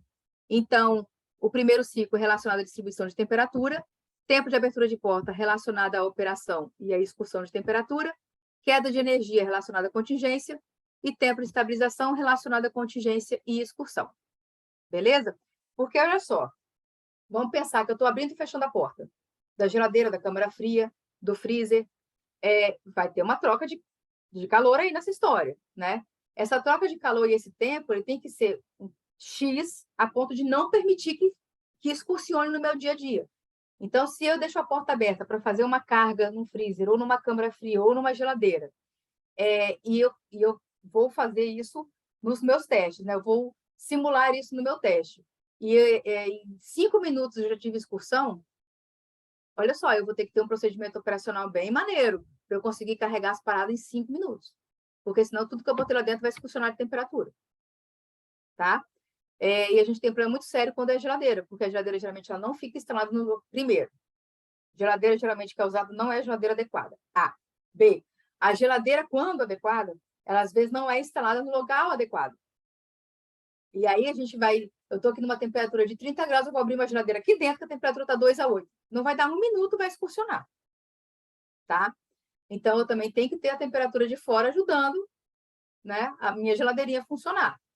Tá? Quando tem uma câmara fria, aí eu já fico mais tranquilo, porque a câmara fria geralmente tem anticâmara, ou a própria temperatura do almoxarifado, quando é pequeno, já fica uma temperatura abaixo de 20 graus, abaixo de 20, assim, eu já consigo ter um tempo melhor. Além disso, a gente instala aquelas cortinas de PVC, igual de frigorífico, e também eu posso deixar a porta aberta até mais tempo, porque aquela cortina ela vai impedir aquela troca de calor tão rápido, assim. Já para a geladeira, às vezes, não tem como eu colocar essa cortina, né?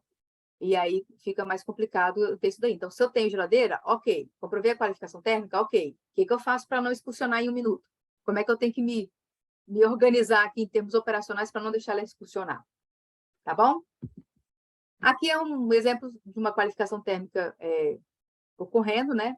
Aí tem uma...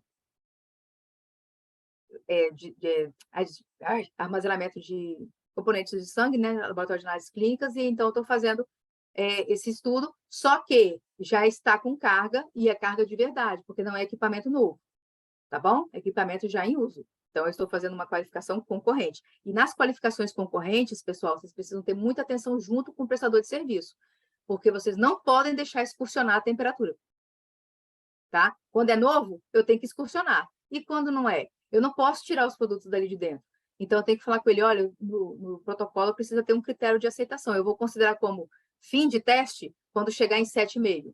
Eu vou considerar fim de teste quando chegar em 2,5 ou 3, enfim, para você parar o teste, tá? Já que você já está em uso. A não ser que você consiga tirar tudo, transferir para outro e aí fazer com ele vazio todo esse ciclo que eu mostrei no slide anterior, tá? Aqui é como o resultado aparece em tabela com as temperaturas. E outra coisa, gente, tempo de aquisição de dado. A cada minuto, o sensor lá, o termopar, precisa registrar a temperatura que está dentro da câmara fria, da geladeira, do freezer, de minuto em minuto, durante 24 horas, durante vários dias. Então, vocês pensam isso em termos de dados, né? E aí eu tenho um gráfico que está mostrando perfil térmico desse equipamento. Então, começa lá, ó, em 7, depois ele dá aquela queda, né? Porque Eu tive que abrir, instalar tudo e tal, fechei, dou um tempo para ele estabilizar, e aí eu começo a fazer a leitura. Nesse exemplo, eu usei 10 sensores, tá? Porque, geralmente, a gente usa menos quando o espaço é menor do que 54 litros, como a gente viu algumas apresentações anteriores aí. Então, eu vou monitorando esses sensores e eu preciso saber aonde cada sensor foi instalado. Então, geralmente, quando você contrata o serviço, o cara já faz o desenho da câmara fria, já faz o desenho do freezer, né? E ele coloca aonde que ele instalou aqueles sensores. Então, o sensor 1 foi instalado aqui, o 2 aqui, o 3 aqui, até porque você vai ter que ver qual foi o pior sensor, aquele sensor que mais, a temperatura ficou mais para cima ou mais para baixo, porque é ali que você vai ter que colocar a sonda de monitoramento contínuo. Tá bom? Então, é assim que aparece o gráfico com todo mundo junto, e também eles colocam qual foi a temperatura máxima que teve, qual foi a mínima que teve, aonde que foi a máxima, aonde que foi a mínima em termos de sensores, para você poder acompanhar isso naquele mundo de dado bruto que vem junto, né? Que é aquelas planilhas gigantes com todos os dados que foi coletado de minuto em minuto. Aqui alguns exemplos, né?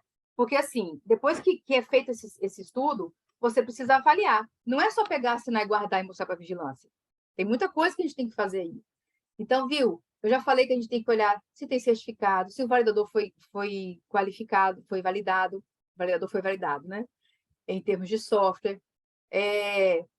Se os meus termopares, nesses casos, né, foi calibrado devidamente antes e depois, se não teve perda de calibração, se eu tive sensor reserva, caso desse pane 1, eu teria um segundo para dar esse suporte. Então, isso tudo tem que avaliar no documento, tá? Ou solicitar que ele já coloque lá na hora que eu estou contratando e também cobrar, olha, preciso disso que você não enviou, tá? Às vezes, eles enviam documentos trocados, de um cliente ele envia para outro em termos de certificados, aí você vai ver, mas não está batendo, e você pede ele manda certo, tá? E também avaliar meu resultado, porque não é ele que vai falar o resultado para você, é você que vai falar. Você fala, olha, vamos ver, primeira coisa, eu tenho que ter durante 24 horas a temperatura dentro da minha faixa. Se em 24 horas saiu da faixa, pode ser um problema no set point, então ao invés de ser 5, vai ser 4, ao invés de ser 5, vai ser 6. E esse termostato, ele é calibrado no momento da qualificação térmica. Então, uma coisa que você tem que pedir também, a calibração desse termostato no momento da qualificação térmica. Porque ali você vai conseguir ver qual é o erro que ele tem e ajustar no set point, para você não perder dinheirinho e tempo no teste, tá? Ajustou? 24 horas. Ah, deu certo. Não, mesmo ajustando não deu certo. Gente, se não deu certo em 24 horas, esquece, tá ruim. Parte para outro.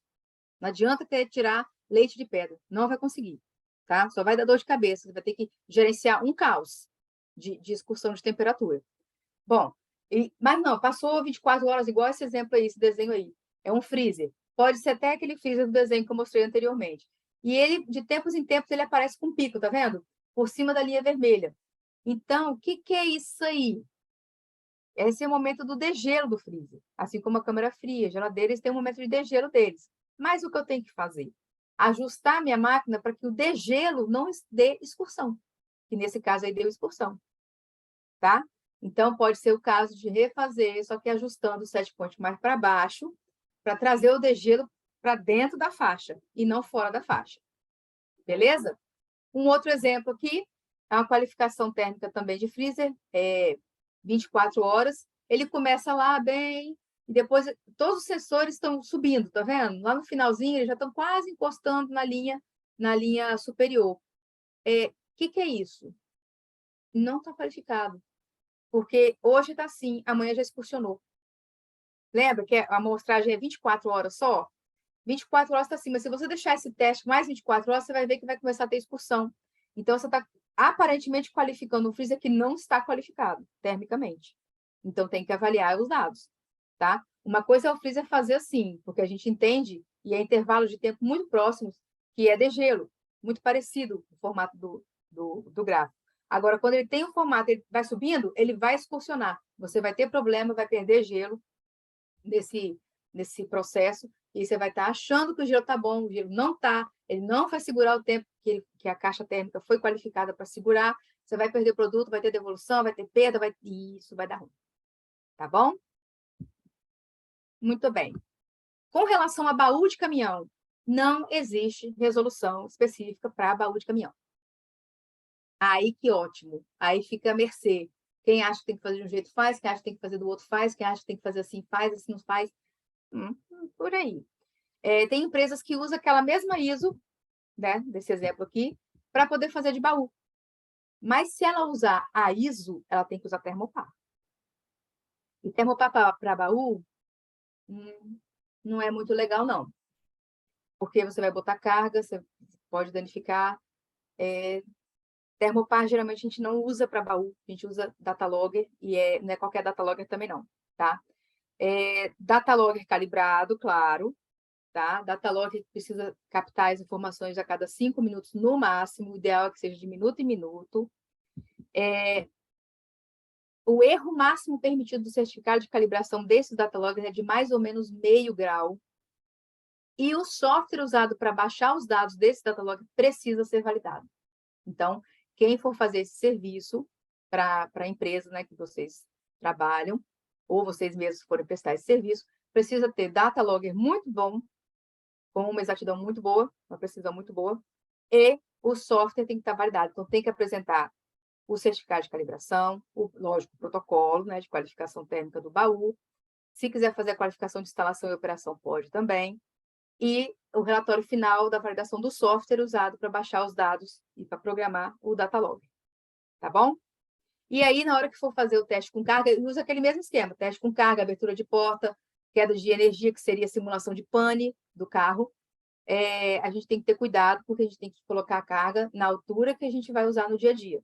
Só que a gente não pode socar até no teto, porque senão a gente não deixa circular o ar, tá? Então, para câmara fria, para geladeira, e para o freezer e para baú de caminhão, a gente precisa ter esse cuidado. E aí, gente, no dia a dia, se for lotar caminhão até no teto, vai dar ruim. O que acontece? As caixas mais próximas do sistema de refrigeração vão estar ok. As mais afastadas vão estar horríveis. Então, se você for fazer, usando esse critério para... geralmente, cliente que gosta de fazer isso, né, para minimizar o frete, eu loto tudo, ele não permite a circulação ali, e o carro pode ser de 2 a 8 ou 15 a 25. E se o seu cliente colocar sensores dentro das caixas para fazer também o monitoramento que é padrão dele fazer, ele vai começar a ver excursão. Então, se você aceitar lotar carro até o teto, vai dar ruim e você vai ter que acabar respondendo por isso. Sendo que, né, a gente não pode lotar até o teto porque aí o desenho mostrando como é que acontece a circulação de ar dentro de um baú, tá? E aí depende que tipo de baú, tá? Se é carreta, se é truque, 3/4, aí não interessa. Os controladores que ficam na cabine, que é onde a gente programa, né? Ó, eu quero set point de 15 graus, eu quero set point de 20, eu quero set point de 5, 3 e tal, eles também precisam ser calibrados antes do teste de qualificação térmica. E eu preciso subsidiar, porque assim, na norma ISO, ele me mostra onde eu tenho que colocar sensores. Tem um desenho lá que ele mostra sensores assim, assim, assim, assim. No baú, não. E baú depende, porque eu tenho uma carreta que é gigante, eu tenho a Fiorino que é uma micro. Né? Como é que eu vou distribuir sensor ali? Qual é o meu racional para a distribuição desses sensores? Bom, eu entendo que carreta eu vou colocar mais do que uma Fiorino, né? Mas com base em quê? Quantos? Aonde vai ficar? Qual a distância entre eles? A distância do fundo, a distância do teto, a distância da parede, da porta. E isso tudo eu tenho que documentar isso numa análise de risco, mostrando quais são os sensores, a distância entre eles e dando as devidas justificativas, para quando eu for fazer o teste de qualificação térmica do baú, eu já saber onde eu vou colocar esses sensores, tá? Seriam os dataloggers aqui no exemplo. Para qualificação de embalagem térmica, é algo bem mais específico, tá? Que a gente não vai ter tempo para falar hoje. Na verdade, eu estou correndo, porque é muita coisa. Mas para vocês saberem, existe também, não tem uma norma específica, mas existem guias que mostram como a gente faz essas qualificações de embalagem térmica, mas tenha em mente que leve em consideração peso, volumetria, tamanho, quantidade de medicamento que vai na caixa, e aí a gente consegue determinar a quantidade de gelo, a formação, tamanho do gelo, como vai ficar o gelo, se eu vou usar manta, se eu vou usar placa de isopor, se eu vou usar plástico bolha, enfim, é uma infinidade de coisas que eu preciso testar para ver se a forma como eu propus esse desenho interno da caixa vai ser a melhor forma que vai manter esse produto dentro da condição de 2 a 8, durante 24, 48, 90, 70 horas, aí, de acordo com a necessidade. E lembrando que essas caixas térmicas, elas são mais específicas, não é caixa de picolé, tá? Então, ela tem parede dupla ou tripla, além dos gelos, né, que a gente usa. E aí pode usar gelo de espuma, que é gelo tipo da Polar, gelo de gel, né, interior gelo rígido, que aí a gente tem Itafria, Gelotec, acho que Embra também trabalha com isso. Então, a gente tem aí vários prestadores de serviço. E, gente, observação. Eu qualifiquei ou eu paguei, né, esse estudo da minha caixa térmica usando o gelo da Polar. Mas o gelo da Polar está tão caro. Eu vou comprar o gelo da Gelotec, que está mais barato. Aí, se eu usava 3 da Polar, eu vou usar 3 da Gelotec. Não façam isso, porque dá diferença. Tem que fazer um novo estudo. Trocou o fornecedor de gelo, trocou conformação interna, é outro estudo, galera. Tá bom? Muito bem. Para mapeamento térmico de depósito, estamos na reta final. O que eu preciso fazer de considerações? Ele não deixa de ser uma qualificação térmica, só que ele não tem na norma ISO. Que geralmente a gente usa para qualificação térmica, está aí no meu rodapézinho ali, ó. Método geral USP já não é mais a 40, tá? Agora a gente está na 43, se não me falha a memória, mas o número do método geral continua sendo o mesmo, 1079. E RU número 9, que é a Organização Mundial da Saúde. Ali entrou a SNBR também, mas só para a gente ter a noção se faz com carga, se faz sem carga, tá? Mas ela não é ela que vai reger essa questão do mapeamento térmico de depósito, não. Algumas empresas falam que precisa fazer a qualificação de instalação e operação do sistema de refrigeração do armazém.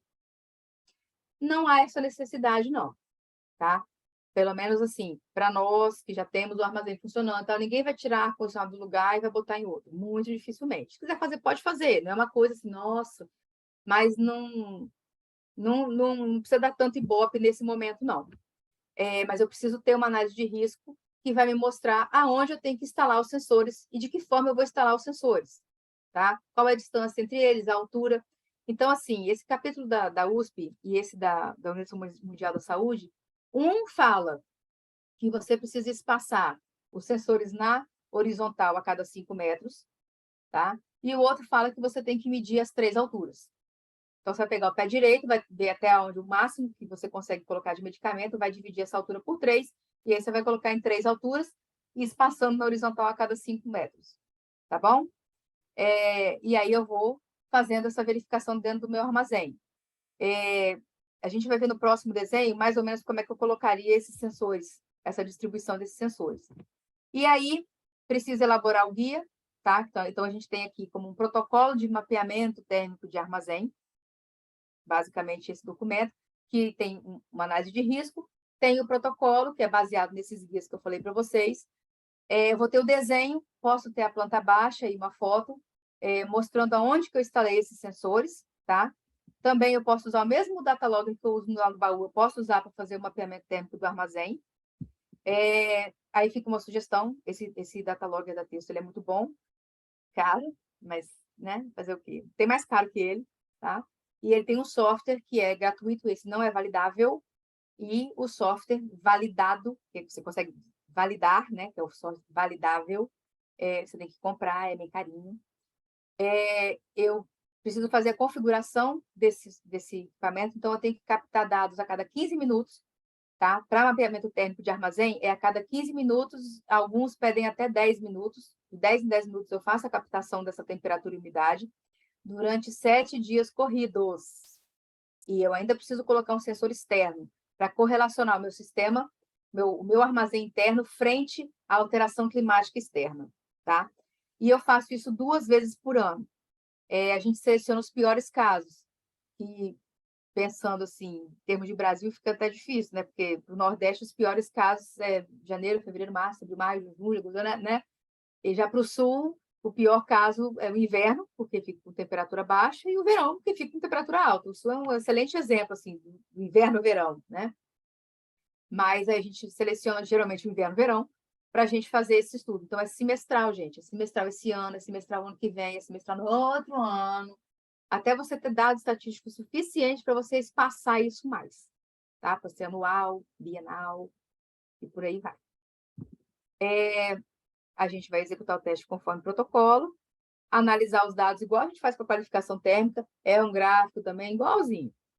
Vai estabelecer ações, porque aí acontece o seguinte, às vezes eu tenho um armazém grande e tem uma área que eu estou mapeando, mas é uma área que geralmente eu coloco produto para a saúde, ou coloco um cosmético, ou um saneante, e lá deu excursão de temperatura, lá chegou em 32 graus. Só que o que fica armazenado lá,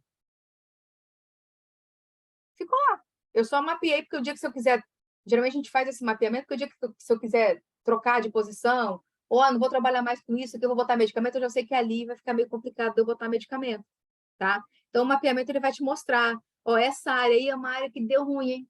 Põe medicamento aí não, aí você vai ter que colocar aviso, vai ter que fazer procedimento, vai ter que treinar geral, para ninguém colocar medicamento naquele canto ali, porque aquele canto ali não é um canto maneiro para você botar medicamento. Pode botar outras coisas, medicamento não. Pode botar caixa vazia, caixa de isopor vazia, né? Você vai usar no dia a dia, aí não tem problema. Mas para medicamento, aquele canto ali, aquela altura, aquele canto, não dá certo. Então, a gente consegue tirar muita coisa desse mapeamento de armazém, desses resultados. E também a gente consegue ver temperaturas máximas e mínimas, e ali, então, colocar sensores que vão monitorar. Se eu monitoro os extremos, eu fico tranquilo, não preciso ficar colocando 500 coisas ali dentro, né? De sensor, e ter que ficar lá, temperatura máxima e mínima, a gente sai dessa, porque agora a gente tem a coisa meio online, tá? Você controla o conforto da sua casa. Como se não bastasse seu dia a dia, você tem conforto da sua casa para cuidar, tá bom? Frequência, já falei, né? 2 vezes por ano. Aqui é um modelinho de como isso aparece dentro do relatório. Eu posso ter as fotos aí, na primeira foto aí da esquerda, está marcado em vermelho e em verde, aonde que eu coloquei os meus sensores, nas 3 alturas, tá? Então, vocês estão vendo ali, eu tenho um para frente, um virado para uma rua, o outro virado para outra rua, e o outro, né, que a gente chama de distribuição em V. Então, eu posso fazer isso daí ao longo de toda a estrutura, tá? E é só a ponta. Mas eu vou lá para o lado de dentro, o decorrer da rua passa 5 metros, eu coloco de novo. Só que aí eu vou intercalando. Se o de baixo estava virado para frente, então daqui 5 metros o de baixo vai virar para trás. E aí eu vou fazendo um assim, outro assim, um assim, né, nas ruas. E eu também posso colocar sensores para monitorar numa área de recebimento, uma área de expedição. Isso tudo eu vou documentar na análise de risco. Eu só não preciso, gente, monitorar o lugar onde as pessoas passam. Porque aí não faz sentido. Tá? Posso ter discussão, porque abre porta, fecha a porta, abre porta, fecha a porta. Eu vou ter discussão, mas aí não é o lugar onde fica o medicamento. Aí eu não preciso fazer o monitoramento nesse local de trânsito de pessoas. Mas onde fica o medicamento, aí eu vou precisar, tá bom? Aqui também é uma forma de um gráfico, tá? Bem simples, aqui eu só peguei um aleatório para vocês verem que só tem temperatura, não tem umidade, tá? Mas a umidade apareceria aí também com outro gráfico. E aí eu vou avaliando, sensor por sensor, ou compila todos juntos, né, e fica aquele mega gráfico. Quanto maior o armazém, mais sensores eu vou usar, mais dados para avaliar, mais caro é o serviço, tá? Então, 7 dias corrido por conta da USP e do RU, tá? Então, tem empresa que faz com 3, tem empresa que faz com 1, mas o que geralmente o pessoal usa é USP e o RU, e aí falam que é 7 dias corrido, tá bom? Até para a gente ter uma amostragem estatística considerável. A gente sempre correlaciona com a temperatura externa. Eu fiz na empresa que eu trabalhava e aí deu a temperatura externa 42 graus e a temperatura máxima interna 25. Então, isso mostra que a forma como aquele galpão foi concebido, ele consegue manter a temperatura, mesmo que lá fora esteja fritando a galera, lá dentro vai estar fresquinho para todo mundo, tá?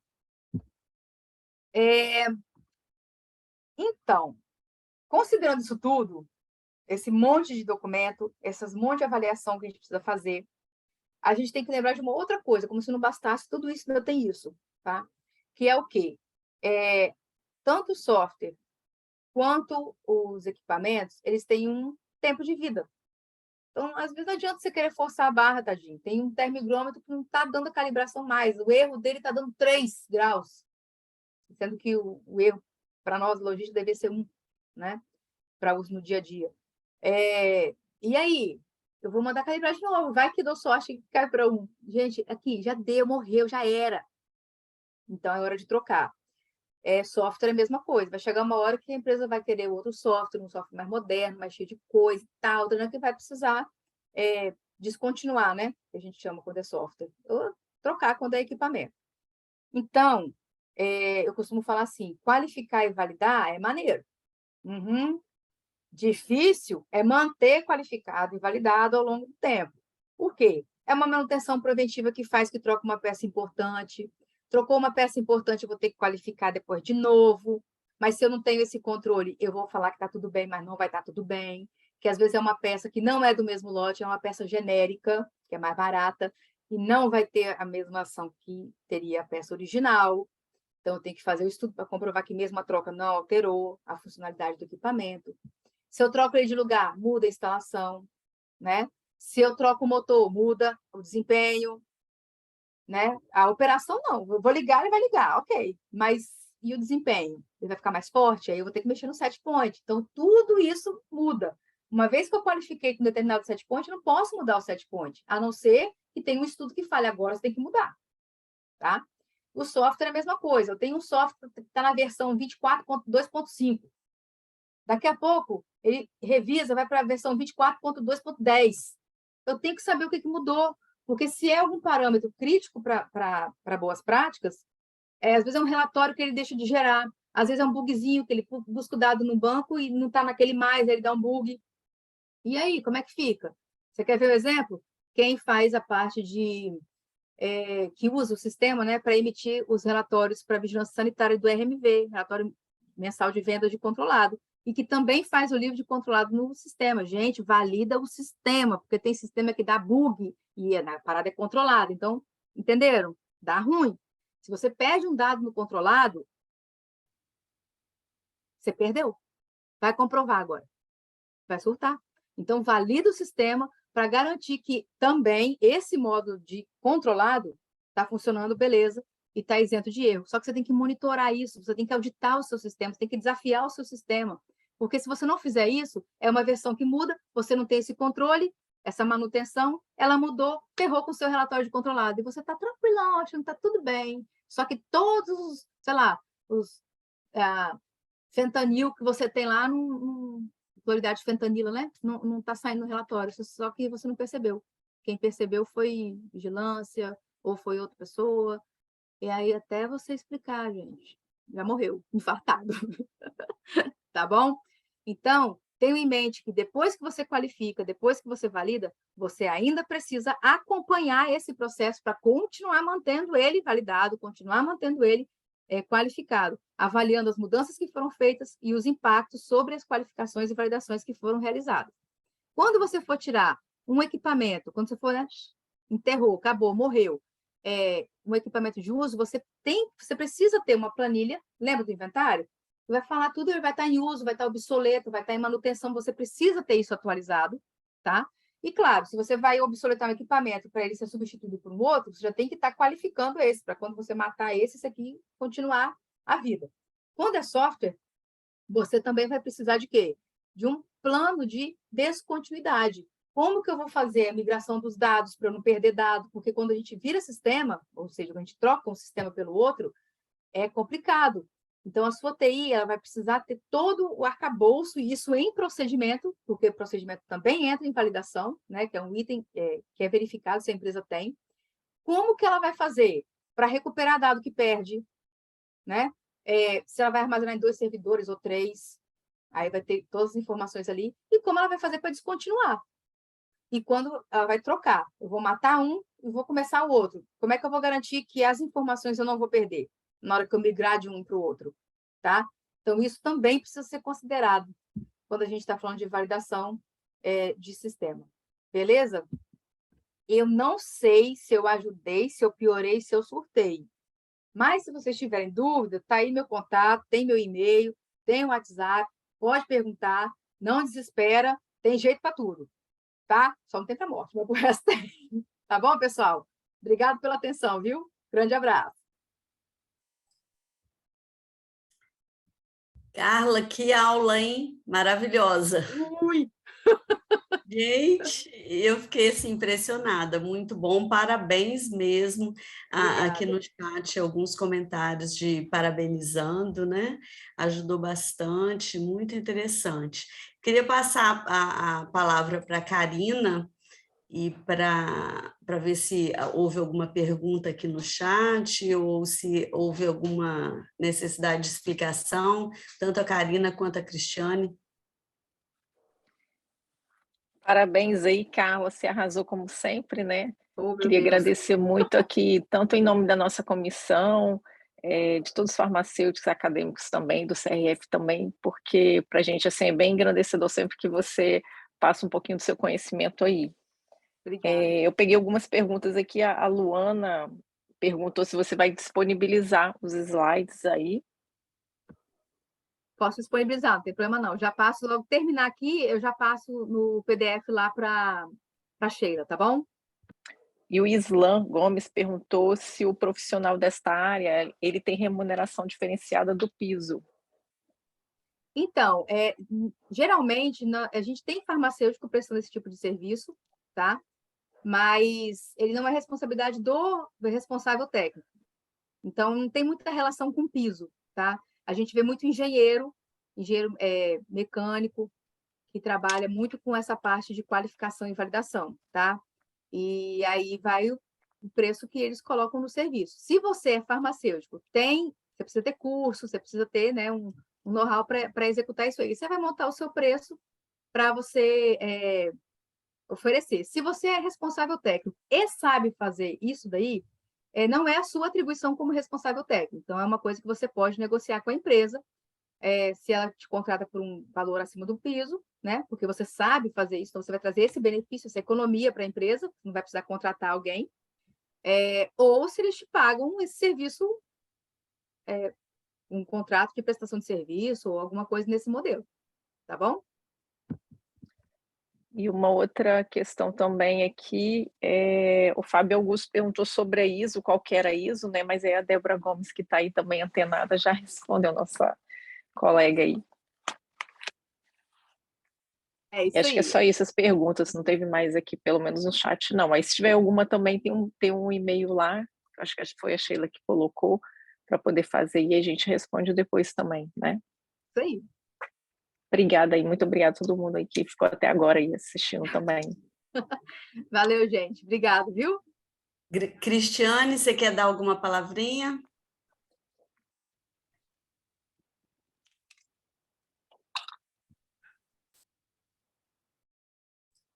Acho que ela está Davi, verifica se a Cristiane está liberada, por favor.